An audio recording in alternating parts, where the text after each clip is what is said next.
Welcome on in, everyone, to Let's Talk Utes. We're going to preview Utah's Week 3 game at Wyoming. Kind of an interesting one on the schedule, and no return trip for Wyoming that I see.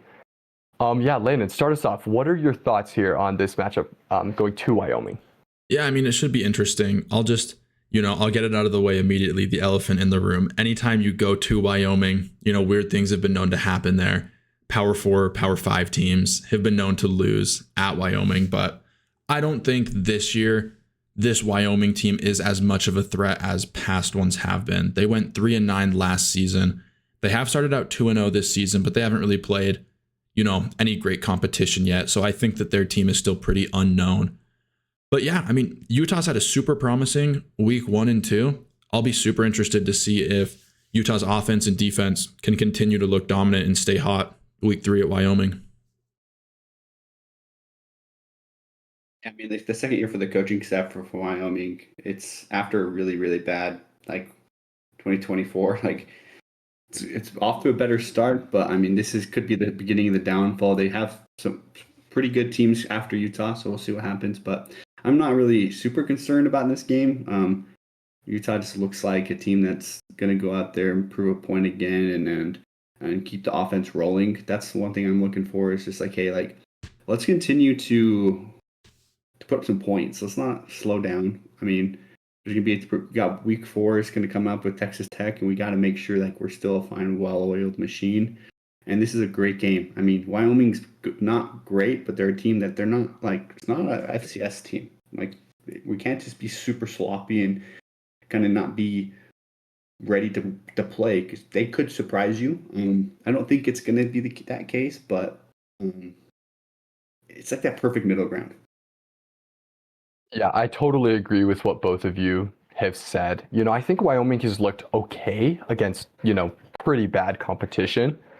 But I mean, the thing that's impressed me so far is their defense. I mean, 0 points and 7 points. Again, not great competition, but I think they've looked pretty good on that side of the ball. And so that'll be interesting, because I think that, on the road against a team that maybe isn't the most talented team in the world, but is definitely one that you have to respect more than an FCS opponent.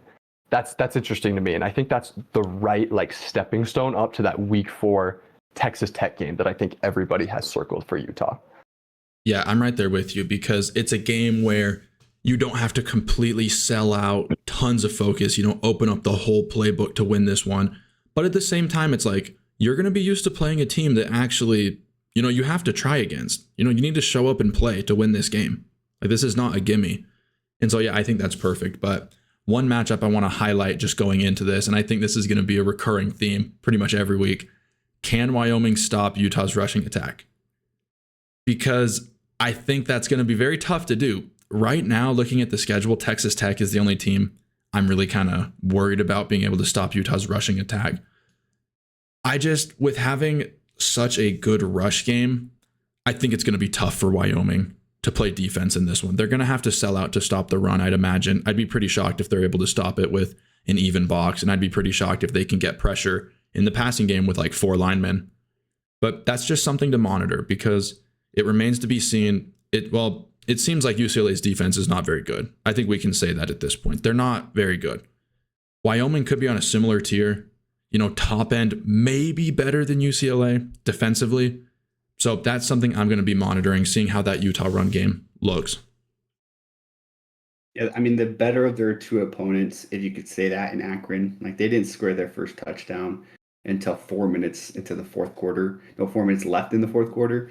So the offense looks a little rough for Wyoming. They looked a lot better against Northern Iowa, I will say. A pretty good team, but it's gonna be difficult for Wyoming to do much, if anything, against this Utah defense. I'm excited to see some of those mistakes hopefully get cleaned up that we had against Cal Poly in this game. It's a perfect game to really get guys back into play. I mean, I hope to see Rabbit out there. I hope to see Scooby and Smith get more snaps, and Teo. I would love to see Demooney, Lander, and Hall kind of get back into the 3 main linebackers. that's something that I'm looking for. This is that perfect game to really get your feet wet for Texas Tech. And again, I don't want to like just look over Wyoming and say, oh, it's Texas Tech, Texas Tech, Texas Tech. But that's going to be a big focus, is getting people that haven't had as many snaps as we probably like to get those snaps and get those reps for the big game at Utah versus probably the best opponent we not probably the best opponent we have faced so far this season in Texas Tech. Yeah, this game to me is really important, like more so than you would think for like going to Wyoming. Utah's had such a positive start to the season, you know, destroying UCLA, destroying Cal Poly. The conference slate is, you know, by a lot of accounts, one of the tougher ones in the conference in the Big 12. I think it's just really important for them to get positive momentum going into that like final 9-game stretch where like the games really start to matter, you know, because like we're towards the end of the non-con, which is like of course it's important and fun, but you know really the conference games are like what the season comes down to. Like Landon, I think that the run game is going to be huge in this one. I think that our offensive line is going to move them. We're going to control the ball. We're going to, you know, get them go 3 and out on defense quite a bit, and we're going to score. I don't anticipate that we're going to like really go. Like, I think it'll be more UCLA game plan is what I'm saying. Like, we're not trying to take the top off too many times. Everything is going to be kind of underneath, get the ball to our playmakers, and like kind of, you know, win like a really clean game that sets things up for the Texas Tech game. I do think Wyoming is an interesting opponent here because, you know, Utah does have some history with them, you know, former Mountain West foes, you know. Going to Laramie is never, you know, super easy. One game is at 6 p.m., could get rowdy at night. I like it. I think this is going to be fun. Like, from a viewer perspective, this could be a really satisfying game to watch Utah play. Yeah, I know we've all talked about this before, but I think all of us are in favor of removing the FCS games. I would much rather play a team like Wyoming than play, you know, no disrespect to Cal Poly, but it's literally different leagues.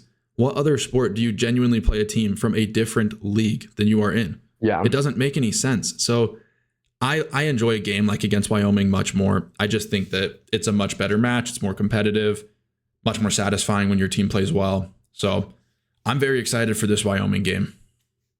Oh, for sure. I think that honestly, the ideal schedule for me would be the 9 conference games, 2 power conference games out of conference, 1 home, 1 away, and then 1 G5 game. I know people will be like, oh, how will the FCS programs like survive without like this like pay to win game? And it's like literally just cut them a check. Like you'll make more money from actually having better games that you could literally just cut these teams a check. Agreed. And it would change nothing. Like it would change nothing. I mean, you're going to get more money by playing the other P5 team than. Well, that's exactly what I'm saying. Yeah, Utah like gains more. Yeah, and it's the exact same for the FCS programs, and they don't have to get slaughtered in a game. Positive. Yeah, it's definitely. I mean, there's just so many. It's just not the risk reward. Just not doesn't matter. I mean, like what happened if Devin Dampier gets injured against Cal Poly?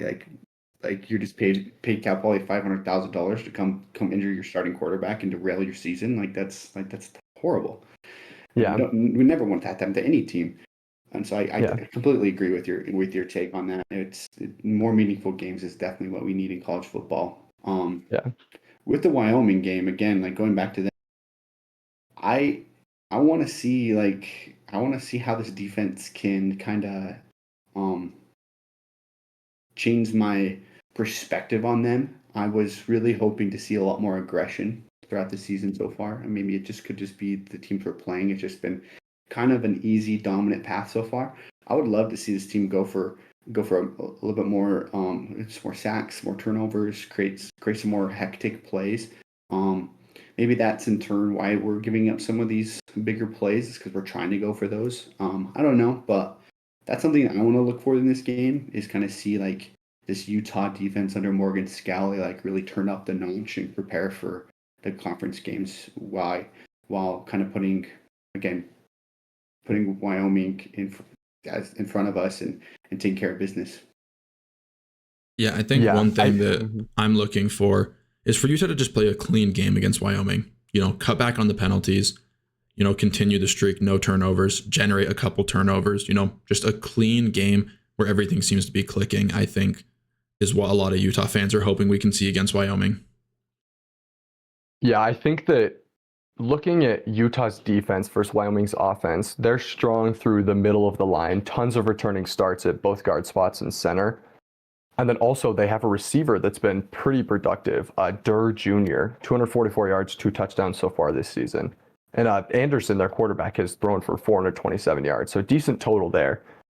I do think that there are some quality playmakers on this Wyoming team. Not sure how far the depth goes. I think there are some cracks there.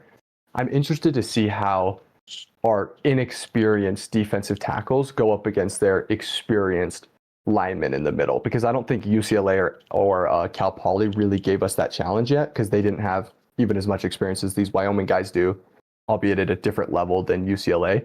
But yeah, I think that's the matchup for me, is that interior battle, defense versus offense for us.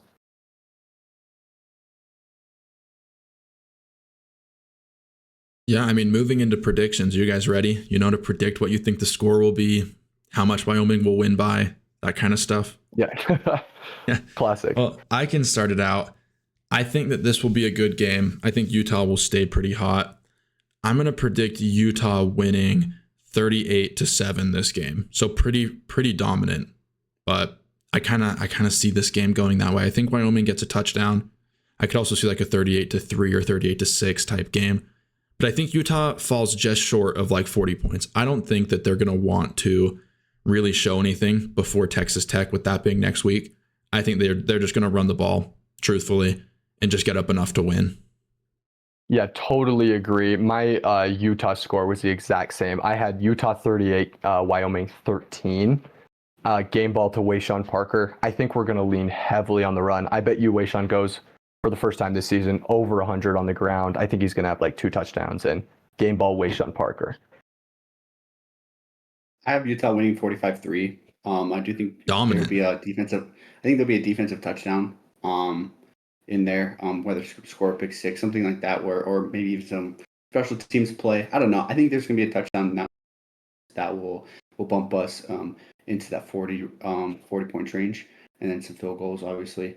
I just think Utah defense is going to show out there, kind of put on some pressure, get us really dialed in and ready for the conference play, which I think we need.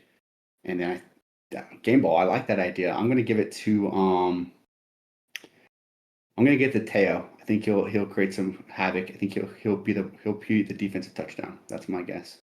I'll say for me, adding on to mine game ball, I think it goes to Devin Dampier.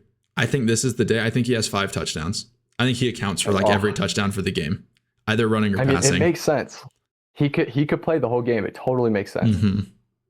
That would be nice. I do think that should happen. I think Devin needs to get those 4 reps again. I think this is the perfect matchup where Dampier, he's just going to bury them with his running, I think. There'll be a few times where he drops back, they drop back in coverage, and he just breaks a run for 20, 30 yards. I think that's going to happen multiple times during this game. It's just tough to defend a dual threat quarterback like that. Especially someone as smart as he is when it comes to the pocket collapsing. Oh, yeah. If the pocket will ever collapse with this offensive line. Yeah, probably not versus Wyoming. And I don't see him running 16 times like he did versus UCLA. We'll probably saving that for Texas Tech, but I do think he'll run 10 times versus Wyoming. Oh, I agree. I was going to say 10 times. Yeah, 10 to 12 times, I think. Yeah. I think that's about right too. And honestly, if there's an opportunity, just do it. I don't think he's going to get hurt. Mm-hmm. There's something about him that he just seems sturdy to me. He does, yeah.